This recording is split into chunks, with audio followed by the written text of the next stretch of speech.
Okey. Ini ada satu isu pressure naik. Inilah air tak tendang lagi masa crank in first tu. So kat sini pun kering.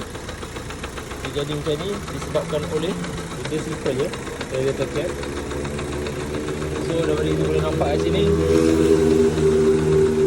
perkara lah penggunaan coolant tu penting. So radiator cap ada dua function. Satu pressure, bila pressure ni untuk control pressure yang control yang dia akan terbuka 1.1 bar 1.8 kPa. Bila panas dia akan tendang masuk dalam spare tank. Bila sejuk ketika radiator dah on, yang masuk kat radiator tank tu dia akan masuk balik melalui ni buang vacuum ni. So kat sini dah jam. Sini boleh tukar, tu boleh keluar masuk dalam ni, tapi tak boleh masuk balik dalam sana.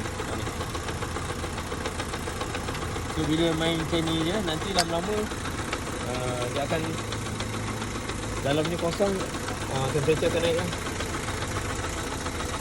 Ini dah berkarat.